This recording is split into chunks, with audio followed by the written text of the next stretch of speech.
Bonjour. Dans ce module, je vous propose d'approfondir la thématique des quartiers précaires au travers d'un cas concret. Il s'agit de la restructuration de la zone dite de Pikine Irrégulier Sud, PIS, vaste quartier précaire de 250 000 habitants dans la banlieue de Dakar, au Sénégal. C'est une opération qui n'est pas toute récente, puisque le groupement Urbaplan Transitec, associé au bureau sénégalais Ingé Sahel, a mené la faisabilité de cette opération il y a une quinzaine d'années déjà. Cependant, très peu de projets ont eu cette envergure et un tel impact sur la vie de ses habitants.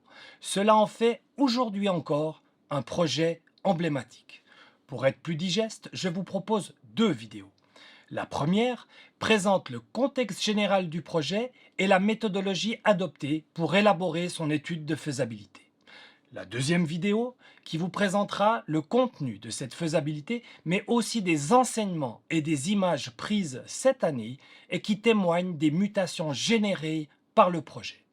Je suis persuadé que cette opération sera également inspirante pour vous. Allez, belle découverte! Les objectifs que j'assigne à ces deux vidéos sont les suivants. Premièrement, je souhaite que vous soyez capable d'argumenter l'importance de désenclaver les quartiers précaires. Deuxièmement, que vous soyez capable d'expliquer les différences méthodologiques adoptées pour planifier infrastructures structurantes d'une part et de proximité d'autre part. Ensuite, que vous soyez capable de designer un réseau de désenclavement d'un quartier irrégulier. Enfin, je souhaite que vous puissiez énumérer et argumenter différentes clés de succès de cette opération dakaroise. Cette opération de restructuration d'une zone d'habitat irrégulier faisait partie d'un projet beaucoup plus global, visant à réaliser une autoroute à péage entre Dakar et Diamniadio. Cette autoroute doit devenir le nouveau cordon ombilical entre la métropole dakaroise, notamment son port commercial, et le reste du pays. Il s'agissait du projet majeur du dernier mandat présidentiel d'Abdoulaye Wade, mis en œuvre par l'APIX, l'Agence des grands travaux de la République. Ce projet a bénéficié de concours financiers de la Banque mondiale, de l'Agence française de développement et de la Banque africaine de développement. En 2018, soit au moment du démarrage de notre étude de faisabilité, il est nécessaire de distinguer trois tronçons de l'autoroute. Le tronçon 1 était opérationnel et permettait de visualiser ce à quoi ressemblerait l'autoroute. Le tronçon 2 était en chantier et permettait d'apprécier toutes les mesures d'accompagnement à prendre pour minimiser les nuisances du projet sur les riverains. Enfin, le tronçon 3 était en cours d'étude, notamment pour apprécier comment libérer l'emprise nécessaire à son aménagement. C'est donc un projet majeur qui, à cette époque, mobilisait l'attention de toutes les administrations centrales. Ces dernières étaient en effet placées devant une obligation de résultat et de redevabilité vis-à-vis de la présidence. Le tronçon 1 était déjà opérationnel et permettait d'apprécier la monumentalité de certains aménagements, notamment les échangeurs, comme ici à Koloban ou ici au niveau de l'échangeur de la Patte d'Oie. Le tronçon 2 était un laboratoire de toutes les perturbations induites par le chantier et qui devait donc être maîtrisé et mitigué. Ces chantiers sont illustrés par ces deux photos. Le tronçon 3 présentait une complexité accrue puisqu'il devait traverser une zone densément habitée. Les bailleurs de fonds ont conditionné leur soutien au projet autoroutier à l'intégration d'une composante de restructuration de cette vaste poche d'habitat irrégulier appelée Pikine Irrégulier Sud. Cette opération de restructuration devait prendre place dans le périmètre délimité au nord par la voie ferrée du petit train de banlieue et au sud par la RNI 1, comme on le voit sur cette planche, le tronçon d'autoroute étant en rouge sur la carte. Pour visualiser cet effort de libération, je vous mets cette photo de l'autoroute une fois réalisée. On voit l'ampleur de l'emprise à libérer. Les trois principaux enjeux de la traversée de Pikine Irrégulier Sud sont les suivants. Tout d'abord, implémenter 5,5 km d'autoroute au sein d'une zone peuplée de 250 000 habitants. Ensuite, déplacer 4000 ménages sur un site de recasement pour libérer l'emprise requise par l'autoroute. Enfin, gérer la césure que représente l'autoroute pour les ménages riverains.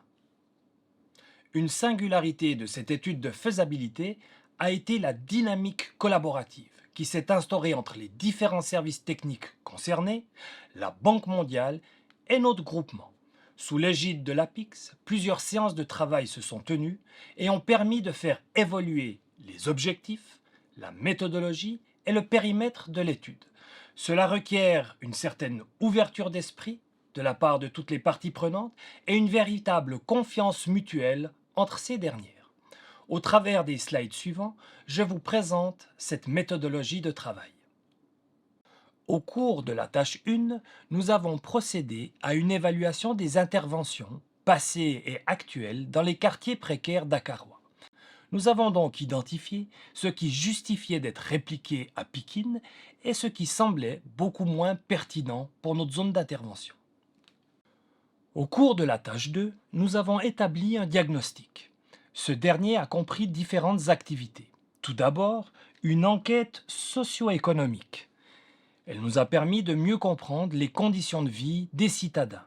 Ensuite, une enquête foncière qui nous a permis de mieux cerner l'importance du caractère irrégulier du quartier. Ensuite, un plan actualisé. Effectivement, ce sont 4 techniciens du partenaire Ingesael qui ont passé 2 mois à digitaliser les limites de 18 000 parcelles et leurs bâtiments respectifs. Enfin, une structuration sociale qui nous a permis de mettre sur pied ensuite, dans les phases ultérieures de l'étude, des ateliers participatifs et adopter des démarches de co-conception. Tous ces éléments ont été capitalisés dans un document appelé Diagnostic actualisé. Tous ces éléments ont été finement documentés. La qualité et la précision de ces livrables ont crédibilisé notre démarche et nous ont permis de jouir de la confiance tant de l'APIX que de la Banque mondiale.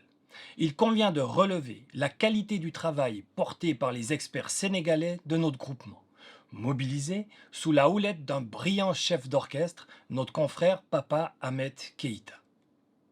Au cours de la tâche 3, nous avons adopté des démarches distinctes pour les infrastructures structurantes, d'un côté, et pour les infrastructures et équipements de proximité, d'autre part. Pour le structurant, nous avons travaillé entre techniciens pour procéder aux choix techniques et aux implémentations. Les populations riveraines n'ont guère été consultées pour ces investissements. Par contre, pour les équipements de proximité, des ateliers de planification ont été animés afin que les ménages riverains s'expriment sur leurs priorités et sur la localisation à retenir pour ces futurs équipements, comme on le voit ici. Ensuite, tous les investissements, structurants comme de proximité, ont été présentés sous forme de fiches techniques avant que leur emprise soit implantée sur le terrain. Une fois les emprises à libérer implantées sur le terrain, au travers de piquets ou de marques à la peinture sur les bâtiments et les murs d'enceinte, le groupement a établi un plan d'action de réinstallation, un PAR, conformément aux prescriptions de la Banque mondiale. Enfin, la tâche 5 a permis de consolider tous les efforts précédents au travers d'un document de projet, qui a permis l'instruction de financement tant par la Banque mondiale que par l'Agence française de développement. Au niveau d'Urbaplan, c'est une de nos forces. Nous parlons le bailleur de fonds et nous sommes en capacité de produire des documents qui facilitent et accélèrent la mobilisation de financements internationaux. En résumé, cette première vidéo m'a permis de vous présenter d'une part le contexte dans lequel s'inscrit ce projet de restructuration à Dakar et d'autre part la méthodologie qui a été adoptée. Dans la vidéo à suivre, je vous présente les résultats concrets de cette étude de faisabilité, mais aussi des photos faites cette année qui illustrent les mutations générées par cet important projet. À très bientôt pour le découvrir.